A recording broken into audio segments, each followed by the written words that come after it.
So, Markiplier, you know, you might know him. Good guy. Does lots of charity. At the end of one of his latest videos, I believe it was a Try Not to Laugh challenge, at the end of that video, he put a link in the description to an article that he says he always goes to when he needs a laugh. I didn't know what he could possibly have read that always gets him to laugh. And then I clicked on the article. And now I would like to present to you that article in its entirety, unedited, and in one take. This is The Worst Life Ever, the story of Kazuyuki Fujita's skull. Kazuyuki Ironhead Fujita made a fighting career out of having a thick skull. This is that skull's story. Like many mixed martial artists, Fujita started as a wrestler. Unlike many mixed martial artists, he never learned a second skill. It would take him 60 minutes to describe to you what he thinks a kick is, and he attempts submission holds the same way he tries on hats, confusedly pulling in random directions with no results.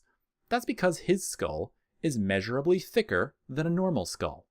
If you were to take an x-ray of it, you'd fire your medical equipment for coming into work drunk. He was created by filling a cement truck with coconut sperm, and no one was more surprised than that cement truck. Since he was diagnosed with this head, he has been searching for the man who would one day destroy it. I understand many readers do not follow or relate to the sport of mixed martial arts, but those readers are in luck because I speak fluent nerd. Each section will have a nerd-splanation to help everyone enjoy this skull's terrible and ridiculous journey. Fujita's skull versus Mark Kerr, the birth of FFS.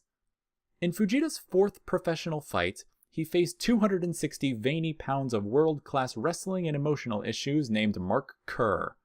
Using a style of kickboxing based around the tango and signaling rescue planes, Fujita hopped around like a scarecrow in gunfire, while Mark Kerr blasted him in the face with punches and knees. Mark Kerr wasn't exactly Bruce Lee himself, but when you bench press 600 pounds, just swinging your paw through the air is going to knock salmon out of every river for 2 miles. Nerdsplanation. To put the damage Fujita's face took into perspective, steroid users couldn't measure their dicks for an entire year when Mark Kerr hit a button on a calculator and killed the number 2. I'm sure you've seen a shortened school bus full of retarded children. Well, that was just a regular school bus before Mark Kerr waved at it. For 3 minutes, everything either fighter did resulted in a hard part of Mark Kerr getting smashed into Fujita's medically impossible head. It looked like an industrial training video on how to turn a human into soup using just one naked man. If I was Fujita's family, I would have already been ordering a box of gorilla-sized diapers and flashcards so he could relearn all our names. But this face suicide was all part of Fujita's plan. After 5 minutes of savage anaerobic assault, Mark Kerr's brain and body agreed that it was time to give up. He went fetal, and Fujita punched the back of his head for 10 minutes, which in back of the head time is fucking forever. This surprising win led to the invention of the Fujita Fight System, or FFS, which would serve him well throughout his career. Let's go over the basics. Number 1. Receive beating until opponent falls asleep. Number 2. Maul opponent's unconscious body. Number 3. Realize that the celebration banana was a trick and that you've once again been let into a cage for safe transport. Fujita's skull versus Ken Shamrock. Helmet laws are for pussies. Next, Fujita fought Ken Shamrock. Throughout Ken's long MMA career, this is easily the greatest performance he has ever had. He unloaded on Fujita. Every punch and kick of every combination landed exactly on Fujita's chin. I'd swear Fujita mailed Ken Shamrock a list of every move he was going to do, and Ken got together with Jean-Claude Van Damme to plan the most destructive and beautiful ways to counter them. Jean-Claude maybe did a little counseling on Fujita's side too, since the only move that Fujita landed in the entire fight was a crotch attack. The showdown continued for 6 minutes, Ken Shamrock's extensive martial arts training versus a mix-up in Fujita's head DNA. But Shamrock was no match for FFS. Something strange happened. Ken beat this man so hard that he, no bullshit, started having heart palpitations and his corner threw in the towel. Seriously, Fujita took a beating so severe that the man doing it had a goddamn heart attack. I guess it was a strategy devised by his stand-up coach and a Nicole Smith's vagina. And while the doctors were treating Ken Shamrock, the only thing that was heard on Fujita was the team of archaeologists that happened to be exploring his skull's upper mantle at the time. Nerdsplanation. When creating characters in video games, you often have to make sacrifices. For example, your rogue doesn't have enough points to learn Mutilate and Killing Spree. It's the same thing when scientists create igneous-skulled punching bag monsters. If you spring for Invisible Head, there aren't enough points left over to put into Agility. Fujita actually has a minus 65 to dodge, which means cars instinctively swerve into him, and it takes him 10 minutes and a man-shaped hole in the wall to get through a doorway. Fujita's skull versus Crow Cop. Fujita's skull takes a job at the female ejaculation plant. Japan has a childlike fascination with strange matchups. If two things are stupidly different, Japan will put them in a cage and see what happens. All their fight cards have at least one match between a giant fat guy and something that looks like it should be making Christmas toys. If a man with no arms and a man with no legs started learning karate, the same light bulb would appear over every head in Japan. That's right, glue them together and see if it can kill a panda. Through their own experiments, every Japanese parent knows exactly how many rhinoceros beetles you have to put into a baby's crib to make it a fair fight, and I guarantee you that when the first cheeseburger comes to life, Japan will throw it in a ring with a sumo wrestler before it ever gets a chance to lead us to our better lives in the sky. So it's no surprise that the fight promoters decided to put him in the ring with Crow Cop. Take the man with the crazy hard head and put him in the ring with the guy who kicks heads crazy hard. The result might surprise you. Partially exploded head. In an explosion of blood and Crow Cop measured Fujita's slow-motion takedown attempts and threw a knee into his eyeball just as he was coming in. Fujita didn't even notice. It takes so long for light to reach the center of his head that he wouldn't even know one of his eyes was gone for 11 minutes. So all he did was finish the takedown and try to drown Crow Cop in ocular blood. The referee had to inflate a life raft just to paddle over and stop the fight. Nerdsplanation. For a Japanese fight promoter, Fujita's cranium is like a boss monster they're seeing for the first time. They're so compelled and excited to destroy it, but the only thing they can do is hit it with every weapon in their inventory until something works. This was their eureka moment. Holy water bounces off, Ifrit hits for 0, Bubble Lead actually heals it. Fuck! Look how much Crow Cop took off! Fujita's skull versus Crow Cop again. We must destroy that which we love.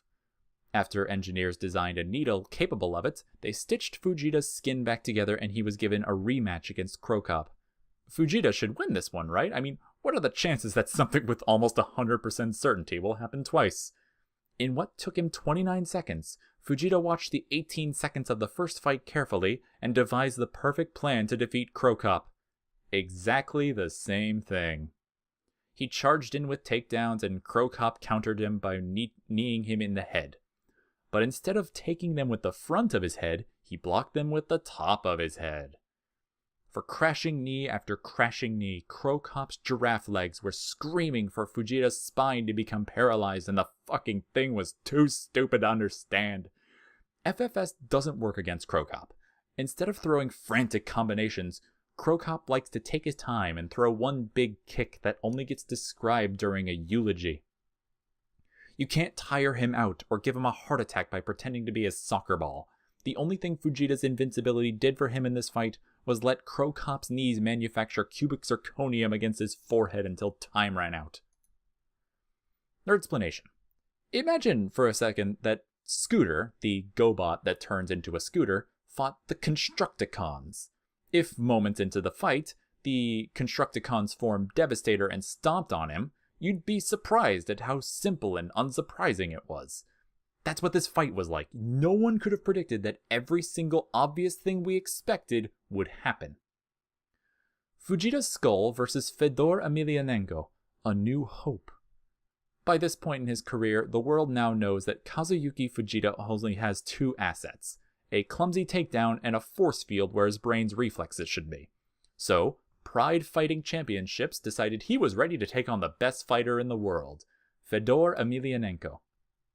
Fight promoters apparently gave up on finding someone who could beat the guy, and now they were just using him to conduct further stress tests on Fujita's head.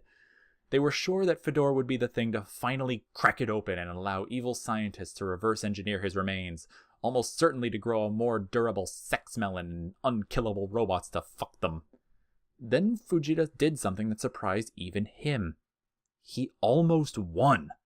He landed a knee-buckling counterpunch that to this day is the closest anyone has come to beating Fedor. In a waste of his body's natural punching bag camouflage, he was about to beat someone by hitting them. Unfortunately, Fedor found a practical solution to Fujita. Get behind him, grab his unbreakable head, and yank it the fuck off his body. The official fight records called it a rear naked choke, but that's like calling Tiananmen Square a wet t-shirt contest. If the ref hadn't stopped him, Fedor was going to take that head home to his spaceship and polish it. Nerdsplanation. I think that last part was already in nerd. Fujita's skull versus Wanderlei Silva, on the wings of hope. Krokop proved that Fujita's head is living tissue over a metal endoskeleton, and Fedor proved that it will surrender if you start to sever it from its body. But Japanese fight promoters still hadn't gotten a chance to see someone just pound on it until it cracked. Will it explode when you expose its core? Is it filled with something that you can rape with an octopus? That's when it hit them. Wanderlei Silva. That guy hates skulls. At the time, the country of Japan was using Wanderlei Silva to control the fighter population, and they occasionally dragged him on a chain through the ocean to hunt whales in the least humane way possible. The fight was a massacre. Fujita tried both of his techniques against Wanderlei. He slowly waited to get punched and laid on top of him without doing anything. Neither worked, and Wanderlei eventually got to his feet and stalked Fujita like a Japanese octopus in an all-female prison. He hit him as hard as you can hit someone many times, and every time Fujita fell down, Silva kicked him in the head as if he was going for a 70-yard field goal. None of this did anything. Half the arena was crying since they thought they were watching one ape administer the death penalty to another, and the other half was dead from shockwaves. Silva kept punching him down, kicking him, watching him get back up, and starting from the top. Someone outside the ring, or probably just a chunk of shrapnel, hit the bell and the referee declared it a knockout. But Fujita was already back up before the words were out of his mouth. Why'd they stop it? He had Wanderlei right where he wanted him. Nerdsplanation. Science can't explain this. Wanderlei dropped a shock and awe campaign on that head and couldn't hurt it. This fight was stopped only to get everyone's car alarms to shut up. It had nothing to do with Fujita's safety. Fujita was probably back to identifying simple shapes that very same night. Fujita's skull versus James Thompson. Don't call it a comeback. I was kind of never here.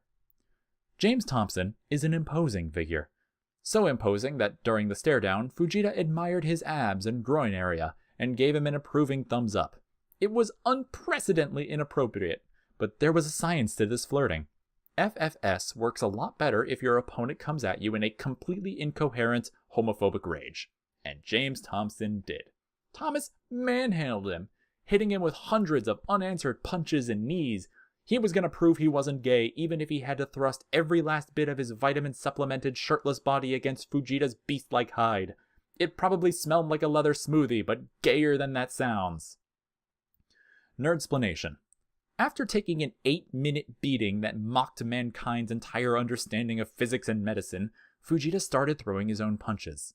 Drunken, woman-like punches, but when you're James Thompson and you recently spent 8 minutes heaving 550 pounds of violent meat around the ring, you'll take any excuse you can get for a nap.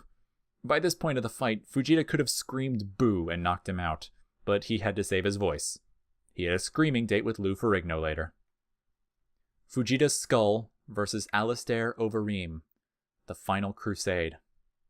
Alistair Overeem is a Dutch kickboxer who looks like someone at Marvel Comics drew a man genetically engineered to fuck your girlfriend. And at the end of 2009, this giant black Thor beast hit Yuerton Tajira with a knee that adjusted the Earth's tides. Police were already taping off Alistair's leg before Yuerton dropped face first onto the canvas with his eyes open. During the replay, you can actually hear the knee call gunshot wounds pussies. Japanese fight promoters saw this and had a great idea. Restraints that taste like fish. But right before that, this could be the man to finally shatter Fujita's iron head. They set up the fight for New Year's Eve. The 39-year-old wrestler with an advantageous birth defect versus 6.5 feet of death-dealing emasculation.